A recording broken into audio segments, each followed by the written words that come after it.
Okay, let's move into the Olympics segment now. We're still counting down until we get the confirmation from IOC and the organizers of the Tokyo 2020 Games that, of course, the July 24th date may not happen.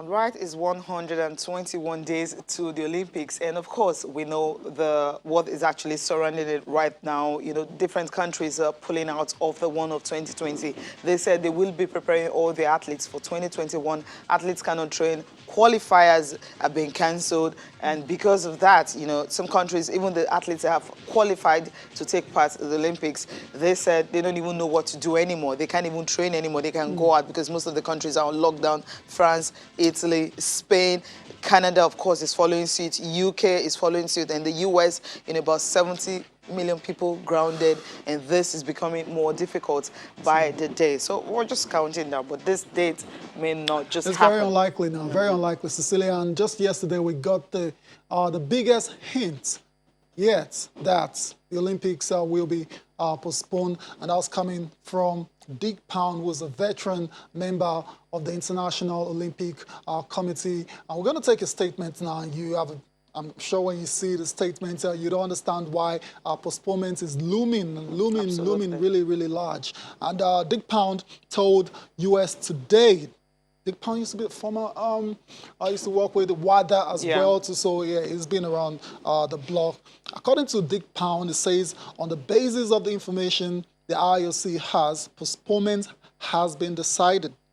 The parameters going forward have not been determined, but the games are not going to start on July the 24th. It will come in stages. We will postpone this and begin to deal with all the ramifications moving this, which are immense.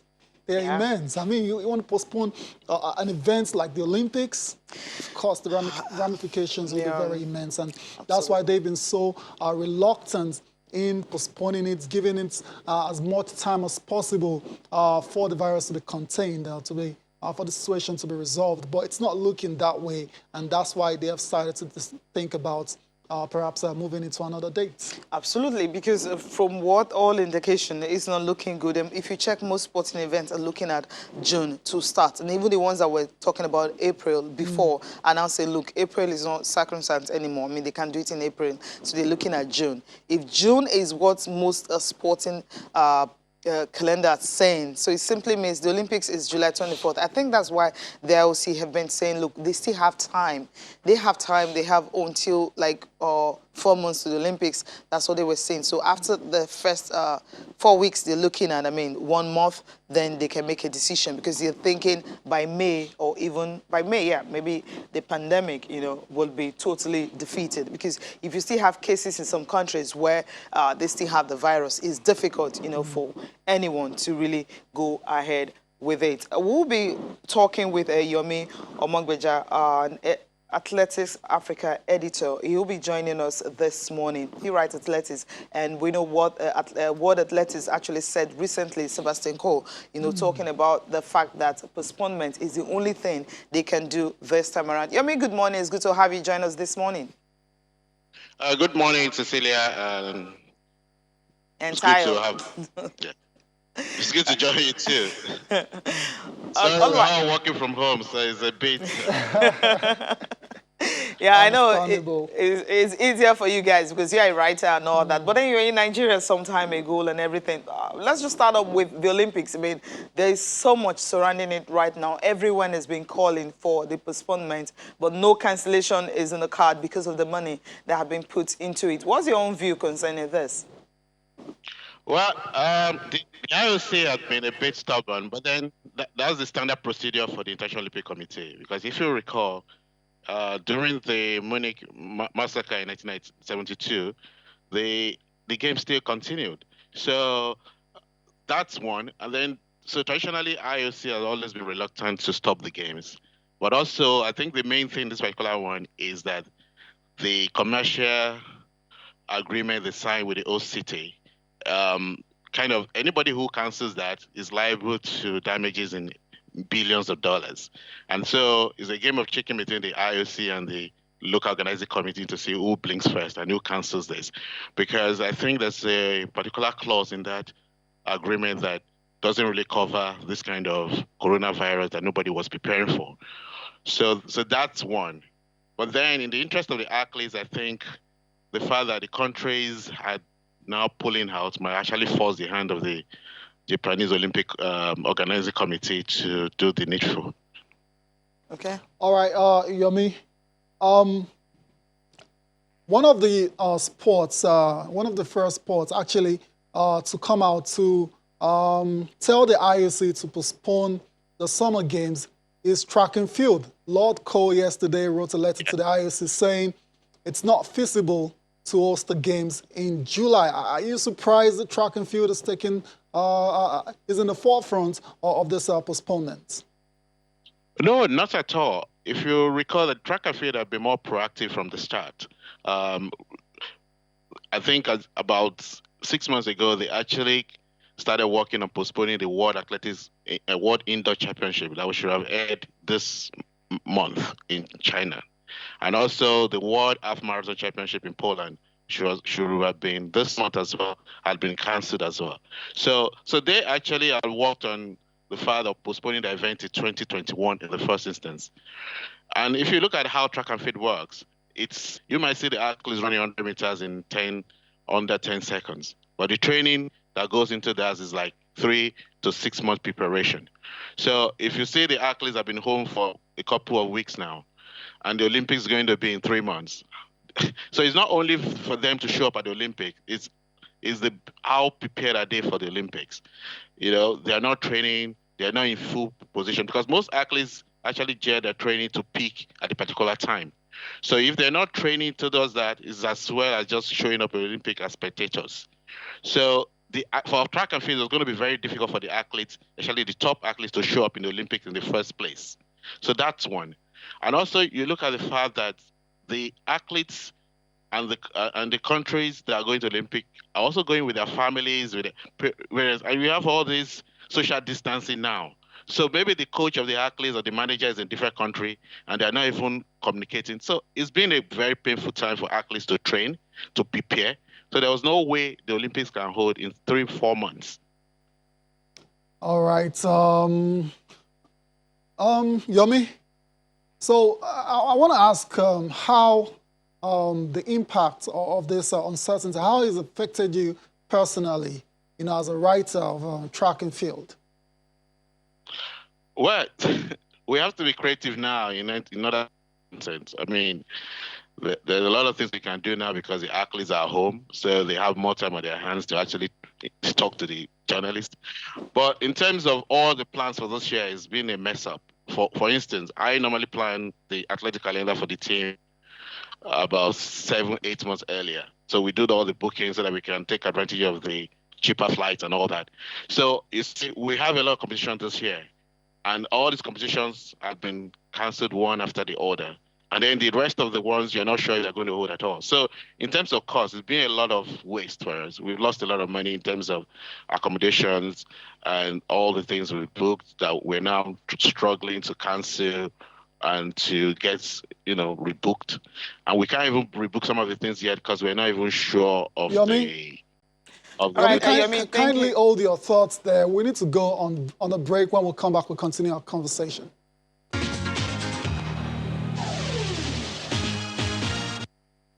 You're welcome back to Channel Sport this morning. We're still talking about the impact of COVID-19 on sports all across the world. And it's looking very likely that the Olympics will be postponed perhaps until next year. And we have our guest via Skype, track and field writer. Yomi, before we went on the break, we were talking about how these uncertainties has affected you personally. Yes, like I was saying, for us, we have a lot of events already planned this year. We were supposed to have the World Indoors in March, the World Half Marathon this month as well. And then now we're preparing for the African Continental Tour that should be starting on the 2nd of May in Nairobi, Kenya. So all these events are so close now, and you're not sure if they're going to hold at all. You're not even sure if we're still going to be on lockdown by that time. So you now have to start looking at canceling some of your flights and what calling the hotel to see if you can rebook or you cancel completely your bookings. So we've lost a lot of money in terms of that. And then you also have the fact that we are not able to plan what we're going to put on the website anymore because all the plans we have in terms of content generation is put on hold now. So we have to be creative. And the way to do now is to create new stuff that we're going to be working with and see if we can talk and interview some of these athletes now remotely and see if we can get some of the stories in that way. Okay, Yomi, now let's talk about the athletes themselves. You talked about the fact that it takes them time to really train and prepare for different tournaments. Now, the Diamond Leagues is out. I mean, it's supposed to start in June, right? It's going to be difficult to have that one now. And these athletes, what should they be doing right now? All of them are, self-isolation. That's what is happening right now. Everyone stay at home. What should they be doing while they're staying at home and hoping and praying, for the COVID-19 pandemic to be over?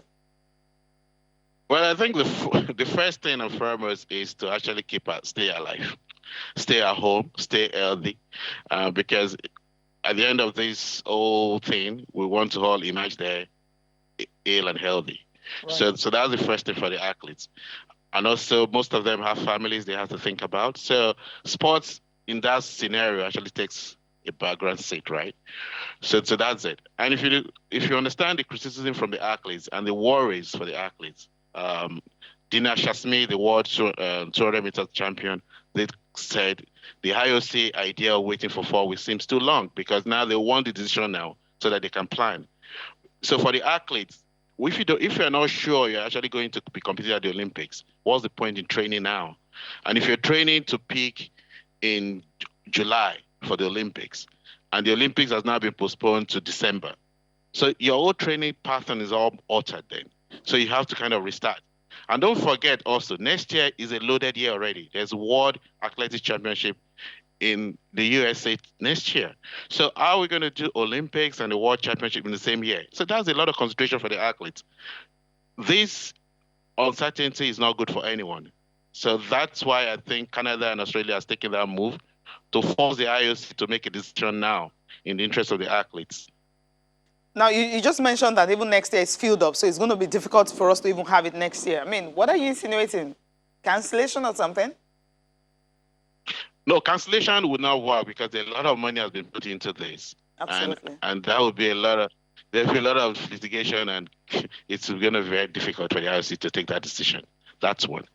But they might move it to later in the year when it's actually cooler in Japan. So maybe like November or December to share. That's what I'm also thinking that they might do.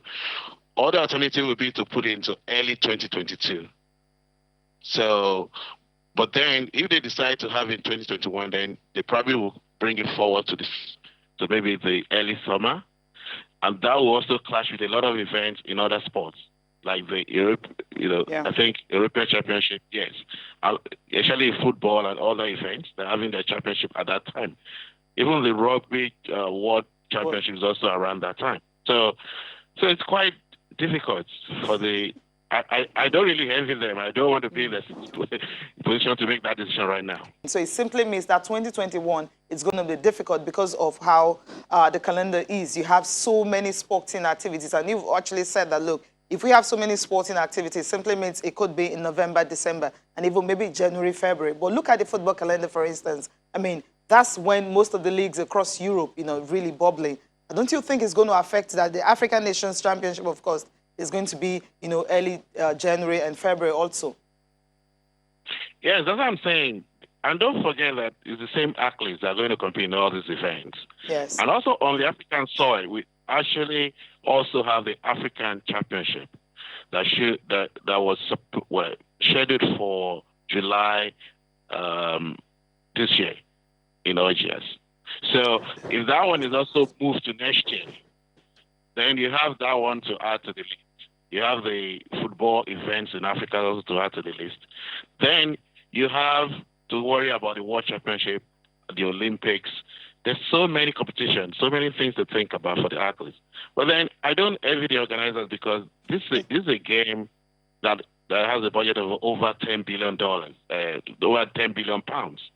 So to counter that, there are many people, stakeholders, organizations that you have to take consideration. And the key thing for Japan has been, this is unprecedented. Only in wartime and they have to reschedule Olympic Games. Absolutely. But then you can say what we are doing now, coronavirus, we're at war with it. So this is wartime. We're battling to stay alive, to get rid of this virus.